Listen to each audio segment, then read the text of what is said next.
हुए इस कालखंड के प्रथम गुरु भाई साहब हरिंद्र आनंद जी के चरणों में कोटि कोटि नमन करते हुए इस आध्यात्मिक परिचर्चा में आए। आप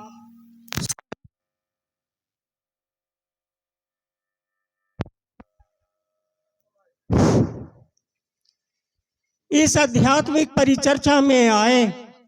आप सभी गुरु बहना, सभी गुरु भाइयों का मैं हार्दिक अभिनंदन करता हूं। हम सबों ने जैसे ही शिष्यत्व ग्रहण किया वैसे ही भैया ने हमें गुरु आदेशित 3 सूत्र दिए।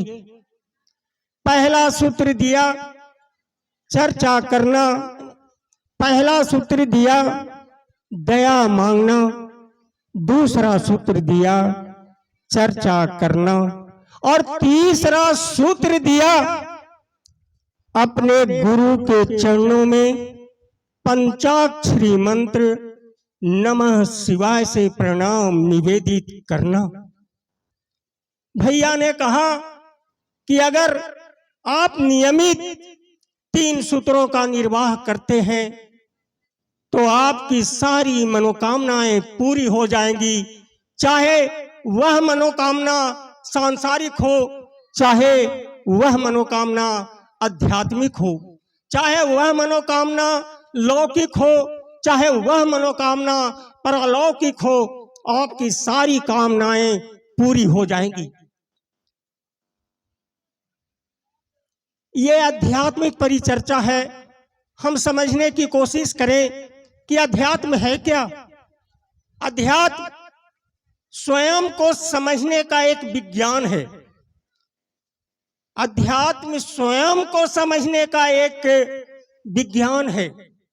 और भैया ने जो हमें सूत्र दिए हैं उसमें दया मांगना और प्रणाम निवेदित करना, ये जो है आध्यात्मिक सूत्र है, ये योग के सूत्र हैं, ये ध्यान के सूत्र हैं।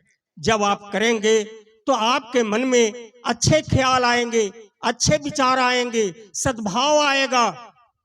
आपके मन में हमेशा जो विचार चलते हैं, जरा हम समझने की कोशिश करें कि मन के धरातल पर मन में 2 तरह के विचार आते हैं।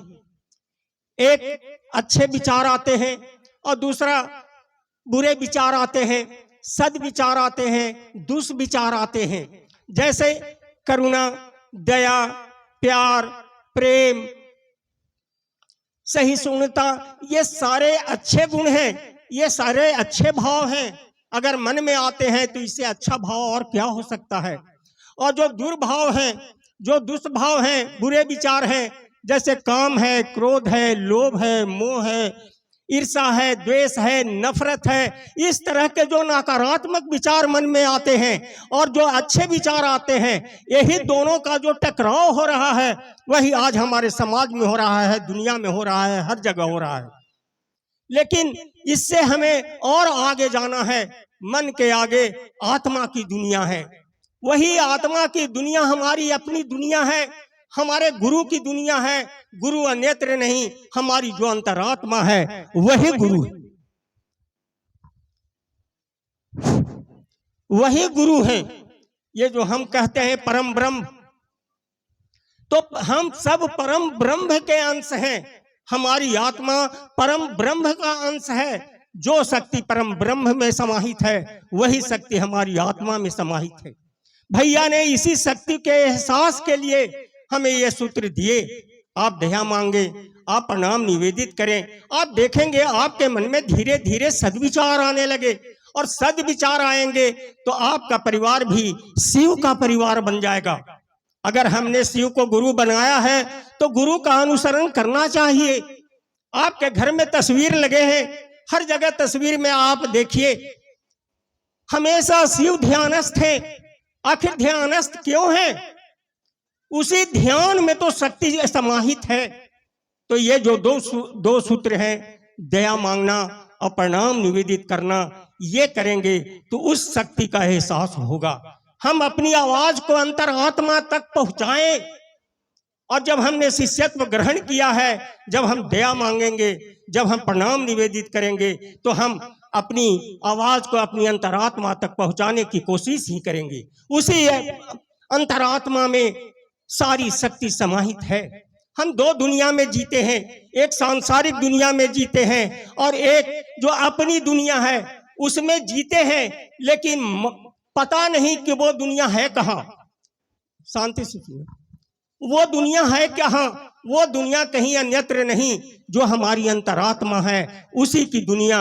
वही जो अंतरात्मा है वही सबसे बड़ी शक्ति है, वही परम ब्रह्म का अंश है। परम ब्रह्म की सारी शक्ति उसी आत्मा में समाहित है और वह आत्मा हम सबके पास है।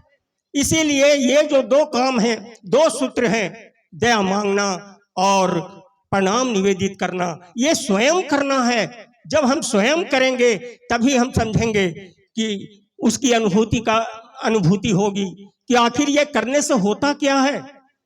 शिष्य अनुभूति में बहनें बताती हैं, भाई बताते हैं कि अगर हमने नियमित किया है। और एक चीज और मैं आपसे आग्रह करना चाहूंगा, आप कहीं भी रहें, जिस अवस्था में रहें, लेकिन आप समझें कि हमने शिव को गुरु बनाया है और गुरु हमेशा हमारे साथ है। ये सोच के साथ जीना है।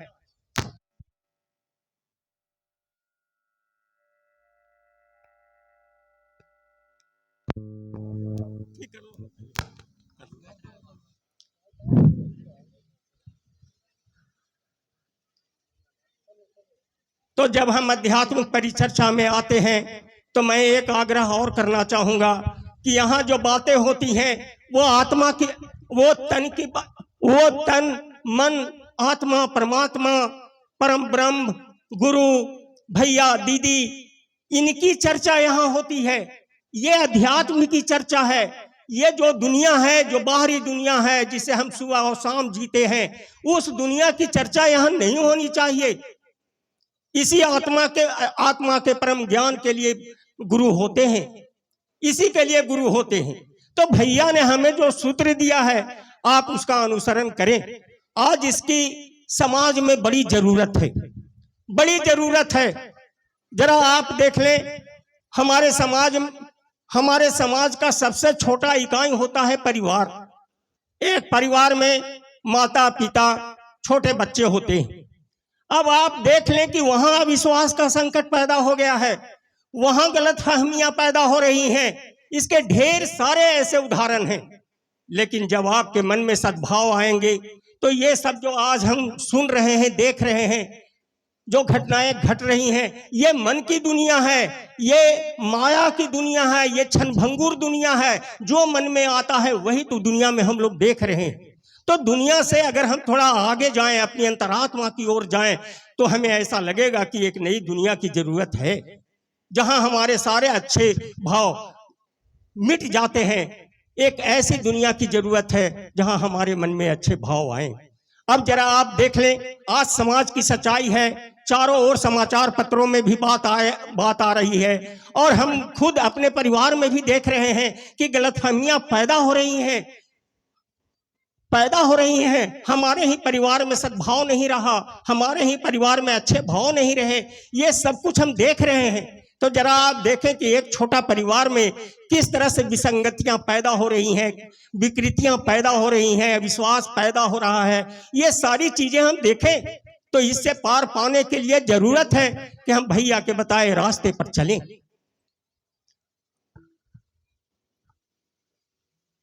मैं एक छोटी सी कहानी से ये बात स्पष्ट करना चाहूंगा, सुनिएगा। एक बेटे ने, सुनिए जरा सा एक मिनट,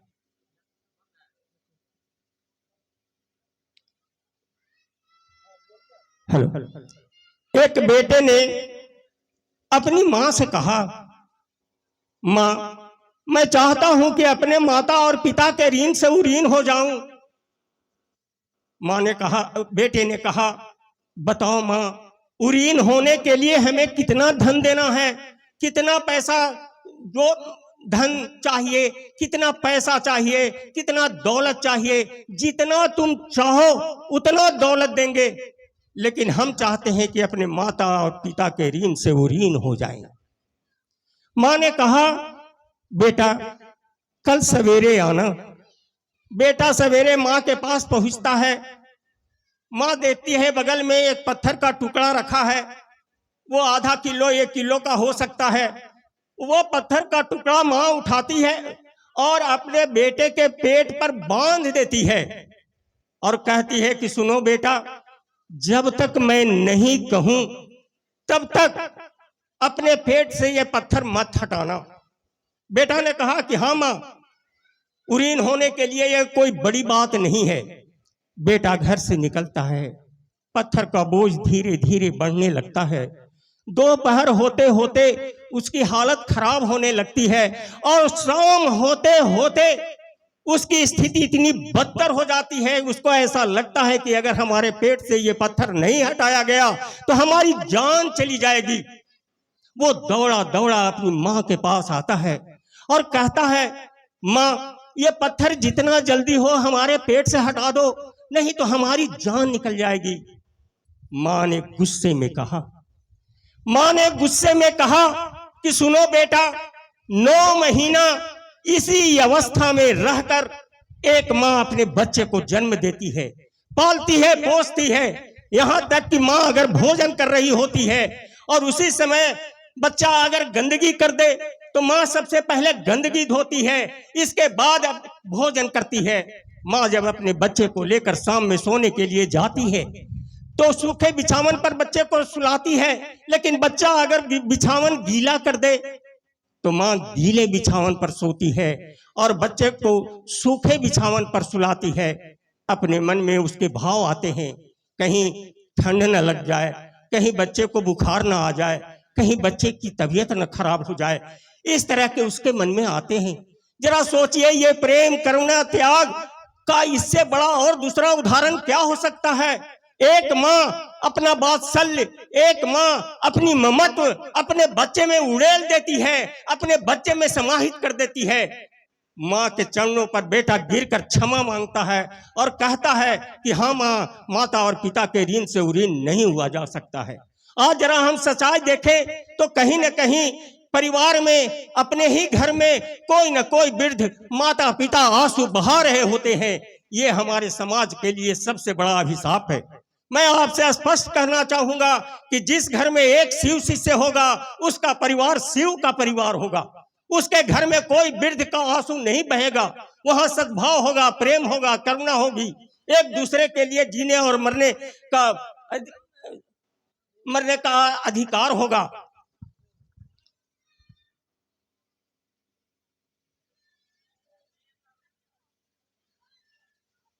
तो मैं कहना चाहता हूं कि हर घर शिव का परिवार बने, हर परिवार शिव का परिवार बने। शिव का परिवार दुनिया में संयुक्त परिवार का सबसे बड़ा उदाहरण है। इससे कोई बड़ा उदाहरण और कहीं नहीं है। अब जरा हम देख ले शिव का परिवार।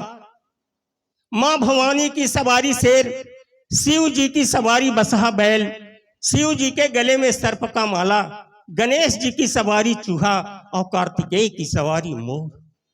आप जरा देख लें इन सदस्यों को, ये सभी विजातीय प्राणी हैं, ये सभी हिंसक प्राणी हैं। अगर किसी को सामने देख लें तो एक दूसरे को मार डालेंगे, इस तरह का हिंसक स्वभाव है उनका।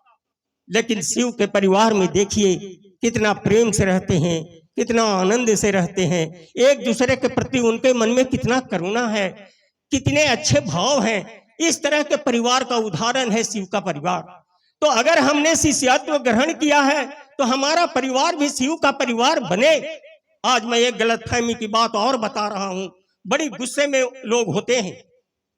एक बेटी कॉलेज में पढ़ती है, उसके मन में अपने माता और पिता के लिए बहुत गुस्सा है, बहुत गुस्सा है। उसे ऐसा लगता है कि अगर मैं मर जाती तो अच्छा होता। दूसरे दिन अपने सहेली के पास जाती है और अपनी समस्या बताती है। सहेली ने कहा, सुनो बहन, इसी शहर में एक महात्मा जी आए हैं, महात्मा जी के पास चली जाओ, वही तुम्हारी सारी समस्याओं का समाधान कर देंगे। बेटी दूसरे दिन महात्मा जी के पास पहुंचती है। महात्मा जी ने पूछा, बताओ बेटी कैसे आना हुआ। बेटी ने कहा, क्या बताऊं बाबा, हमारे माता और पिता अच्छे नहीं हैं, हमेशा हमें डांटते हैं, हमेशा हम बोलते हैं, हमेशा 10 तरह के सवाल करते हैं, अब तो मैं जीना भी नहीं चाहती। बाबा ने कहा, बताओ बेटी, तुम्हारे पिताजी बाजार से कभी सब्जी लाते हैं क्या? बेटी ने कहा, हाँ बाबा, पिताजी बाजार से सब्जी लाते हैं। बाबा ने कहा, बताओ बेटी, जब तुम्हारे पिताजी बाजार से सब्जी लाते हैं तो रखते कहाँ हैं? बेटी ने कहा, पिताजी जब बाजार से सब्जी लाते हैं तो कभी आंगन में रख देते हैं, कभी बरामदे में रख देते हैं। बाबा ने कहा कि बताओ बेटी, जब तुम्हारे घर में कोई शादी ब्याह, तीज त्योहार या उस तरह का कोई आयोजन हो, उस तरह का कोई उत्सव हो, तो तुम्हारे पिताजी बाजार से सोने चांदी का आभूषण, हीरा मोती कुछ लाते हैं क्या? बेटी ने कहा, हाँ बाबा, जब भी हमारे घर में शादी ब्याह, विवाह या इस तरह के आयोजन होते हैं तो पिताजी बाजार से सोने चांदी का आभूषण, हीरा मोती लाते हैं। बाबा ने कहा, बताओ बेटी, जब वो बाजार से सोने चांदी का आभूषण, हीरा मोती लाते हैं तो घर में रखते कहाँ हैं? बेटी ने कहा, हमारे घर में एक कमरा है, उस कमरे में एक तिजोरी है, उस तिजोरी में एक बड़ा डब्बा है, उस डब्बे में एक छोटा डब्बा है। पिताजी पहले छोटा डब्बा निकालते हैं और उसमें सोना चांदी का आभूषण, हीरा मोती रखते हैं। फिर छोटे डब्बा को बड़े डब्बा में रखते हैं, बड़े डब्बा को तिजोरी में रखते हैं, तिजोरी का ताला बंद करते हैं। इसके बाद कमरे से बाहर निकलते हैं, कमरे का ताला बंद करते हैं और चाबी पॉकेट में रखकर चले जाते हैं। बाबा ने बड़े ही गुस्से से कहा कि सुनो बेटी, बेटियां 2 कुल की मर्यादा होती है, बेटियां 2 कुल की प्रतिष्ठा होती हैं, बेटियां 2 कुल की इज्जत होती हैं, बेटियां अपने माता और पिता के लिए अमूल्य रत्न होती हैं, अमूल्य रत्न होती हैं। बेटों का क्या है, बेटे तो साग और भाजी की तरह हैं। आप कभी भी बाजार में चले जाएं, लोहे के दुकान पर आप देखेंगे कि लोहा इधर उधर बिखरा पड़ा है, ये बेटे लोहा हैं, लेकिन बेटियां हीरा है। जब आप हीरा खरीदने के लिए जाएंगे ज्वेलरी के दुकान पर तो आप देखेंगे कि वो कितना सुरक्षित है, कितना पहरे में है, किस तरह से उसकी रखवाली की जा रही है। इसीलिए जो अमूल्य धन होता है उसकी रखवाली भी उतना ही ध्यान से करना होता है, उतना ही मुस्तैदी से करना होता है। आज माँ देख रही है कि चारों ओर इस तरह के समाचार आ रहे हैं, उसके मन में आशंका है, उसके मन में डर है कि कहीं बेटी बाहर गई है, कहीं कोई अनहोनी न हो जाए, कोई घटना न घट जाए। इस तरह के से भाव से वो पीड़ित है, इसीलिए तुम्हें डांटती है, बोलती है। बेटी बाबा जी के पैरों पर गिरकर क्षमा मांगती है और कहती है कि बाबा हमसे भूल हो गई। बाबा ने कहा, जाओ, तुम्हारे माता पिता बहुत अच्छे हैं, तुम अपने परिवार में जाओ।